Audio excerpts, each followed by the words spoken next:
Good afternoon, everyone. This is Cody910 here, and today I'm going to be doing another dramatic reading. This is a story by a good friend of mine known as Jet Howitzer. It is his most recent tale that is known as Tomb Raider. He wrote it as a gift for Twilight Kloppel. I do not endorse this story in any way, nor am I even glad I'm doing this. He wanted me to do it, so it's happening. So, don't judge me, okay? I just want to get this out there. But I'm getting off track. Alright, I'm going to dive right in. Here we go. This is Jet Howitzer's Tomb Raider. I hope you all enjoy. Scootaloo looked at her idol with a look of incomprehensible horror written plainly on her face. The kind Pegasus had a wide smile on her face, her eyes barely concealing the mirth that threatened to burst through. Scootaloo rubbed her hoof in circles slowly, before she looked up at Rainbow Dash once again. Are you sure that's the best way to be like Daring? I mean, she did stuff other than raid tombs, right? The suddenly sage-like Pegasus shook her head, a small frown shattering all the hopes that Scootaloo had been fostering. Couldn't I... The filly pauses, lost in thought for a moment before she tries again. Or maybe... Again, she falters before falling silent. A resigned sigh escapes her lips, and she utters her question rhetorically, already knowing what the answer was. Really? Yeah, Scoots, if you won't even have a chance of being as cool as me, or Daring Do, you'll have to explore a tomb, and there's only one I can think of that's not in the Everfree. But Granny Smith? She's old, and I'm just a filly. Fluttershy told us that we really shouldn't do something like that until we're older. The orange filly couldn't keep looking at the kind Pegasus, and so she took to looking at the ground. Dash had a turn of laugh that escaped into a cough, but Scootaloo didn't seem to notice. Are you sure that I'll get my cutie mark for this? If Applebloom finds out... The filly's eyes widen a bit, and then she looks back at Rainbow. Or if Applejack or Big Mac find out. Relax, Squirt. I'll be taking care of the two of them. They'll be way too busy to find out what you're doing. And Granny Smith's too drugged up on pain pills to remember anything you do anyway. Just get in, find the liquid treasure, and then come back to me. And remember, you have to save it in your mouth for it to count. Scootaloo visibly recoils at this news, and then she nearly retches. Fluttershy explained a lot more to us than you think, Rainbow. Although I don't know how much I wanted to know. The kind Pegasus looks distracted for a moment, and then she violently shakes her head before smiling at the orange filly once again. Just get it done, and find me. I'm awaiting, Squirt. Now get going. Scootaloo turned at the gate of the Apple family farm, and she slowed her pace to a crawl before stopping just shy of the property line. Do I really want my cutie mark that bad? And without the other Crusaders too? I know it's wrong, but Rainbow Dash promised this would work. The filly took a small step back before she steadied herself. I know chicken. I'll do it and I'll show them. The small step back was quickly undone as the orange Pegasus began trekking down the road that led to the farm, and to Granny Smith. As the farm came into view, the Pegasus couldn't stop her pace from slowing the small amount that it did slow. Given what time of the day it was, Granny Smith could be in any one of three places. Either in the living room of the house, napping, the kitchen, cooking, or her bedroom, napping. The filly couldn't really say which of the three she'd prefer, seeing as she didn't want to do this in any of those places. The more she thought about what she was going to do, the more her pace slowed, until she stopped at the door to the farmhouse, her legs refusing to move at all, neither into the house nor away from it. Mustering all of her courage, the filly raised a hoof to the door, not knocking just yet. This was her last chance. If she knocked, she knew, somehow, that she would see it through to the end. If only to prove to herself that she wasn't a chicken. The hovering hoof slowly edged forwards, making silent contact with the door. This repeated several times, the silence of the impact jarring Scootaloo's thoughts. As the filly looked over her hoof resting on the door, she sighed. Now or never. Several solid knocks on the door echoed through the filly's mind, seemingly searing themselves into her mind for all of eternity. Somehow, even after death, those knocks would haunt her. The knocks were still echoing through her mind as she heard the faint sound of a call from within the house. Scootaloo couldn't make it out, so she knocked several more times, just as loud before, but not nearly as ominous. The response was louder this time, but still incomprehensible. Rationalizing it as an entry cry, the filly opened the door, shuddering as the poorly oiled hinges screeched their protests to the heavens above. Immediately Scootaloo pictured Granny Smith's joints making such a noise as they twitched. A pained grunt escaped the filly as she desperately tried to erase those mental images from her mind. It was bad enough that she was about to have to live through that. There was no need to think about beforehand. The filly decided to try the kitchen first, hoping that she wouldn't be there, but fearing it at the same time. Luckily, or not, the Apple family matriarch was not present, sparing the filly the trouble of doing the deed with the elderly mare awake. The next stop on the list was the living room.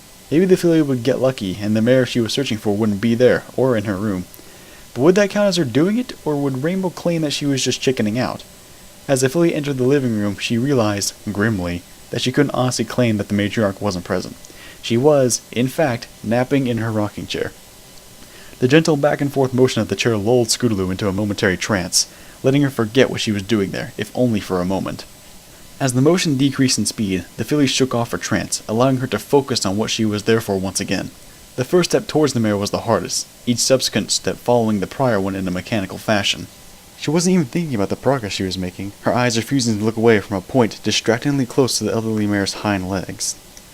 She couldn't see her goal due to the position of Granny Smith's legs, but she knew enough to know where it was.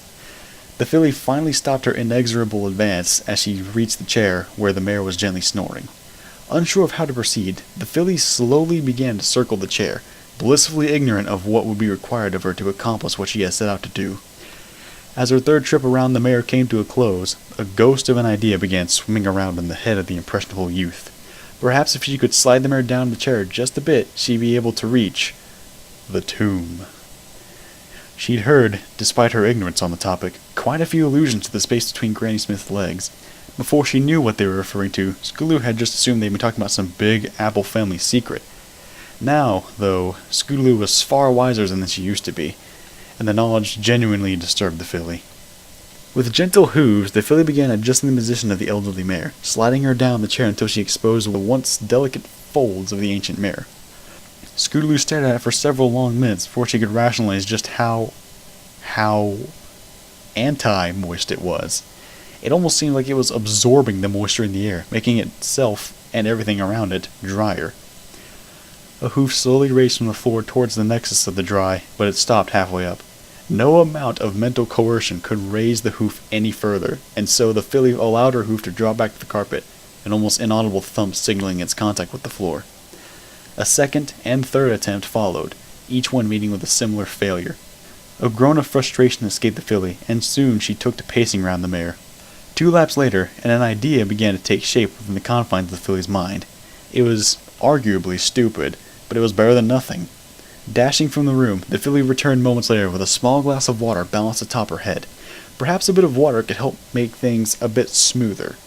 If not acting as a lubricant, maybe it could at least make things a bit less desert-like. The filly poured a bit of water onto her hoof, and then she raised it towards the tomb once again, tempting fate. Her eyes widened in amazement as the water literally vanished from her hoof. Feeling brave, the filly brought the glass above to the barren opening, tilting the glass slightly, and watched in amazement as the stream began to vanish as it passed by the barren entrance.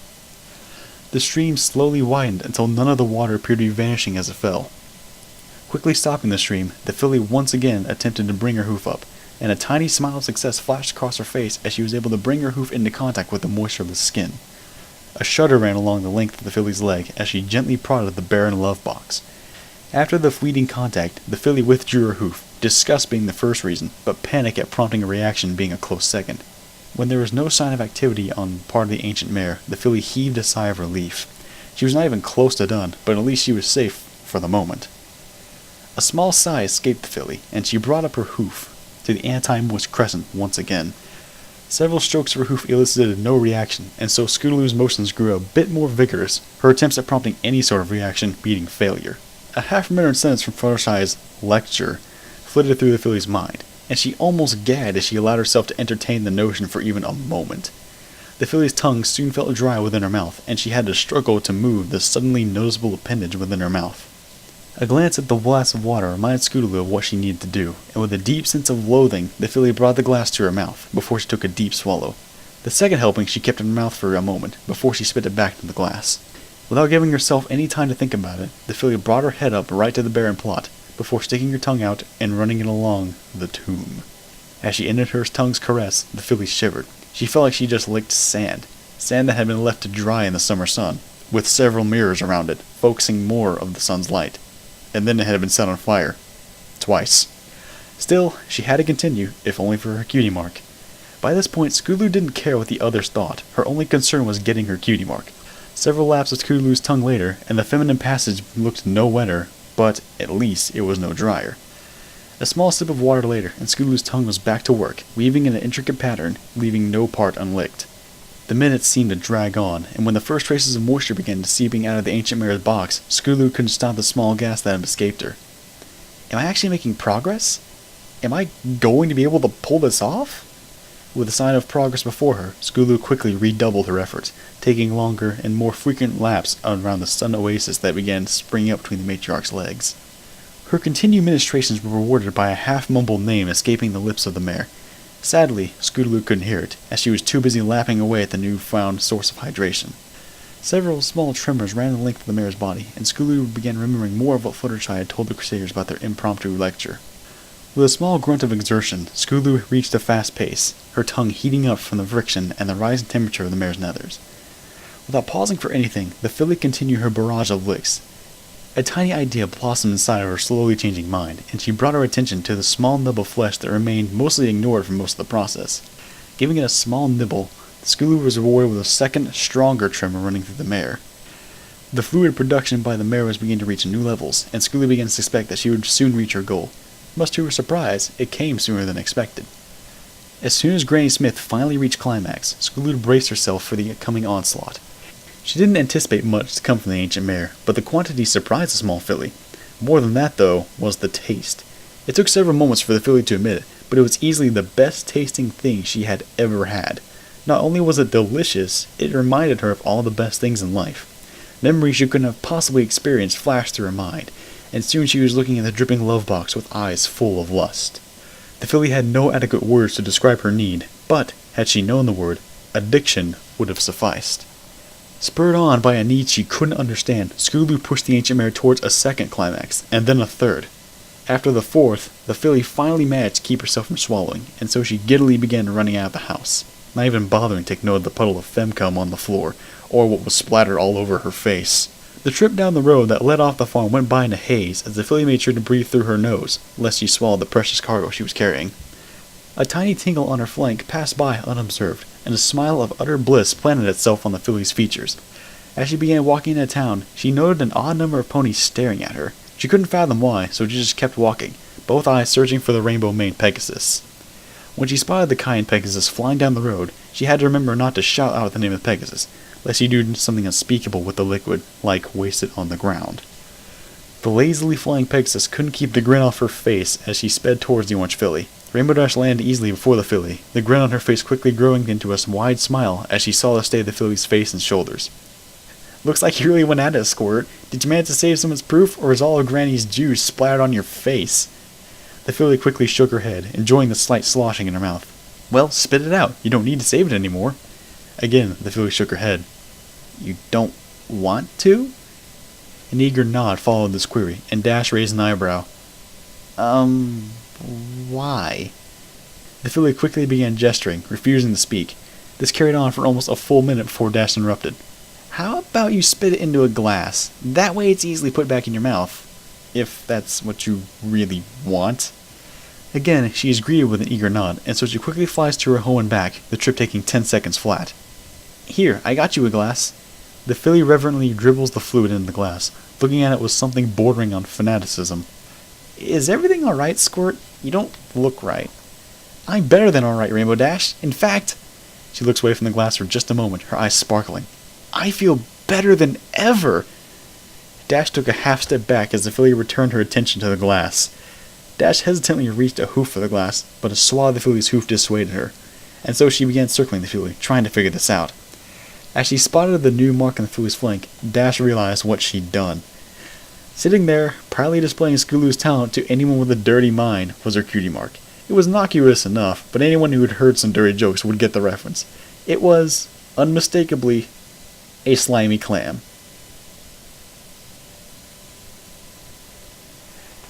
And that, ladies and gentlemen, is the conclusion of Tomb Raider by Jet Howitzer.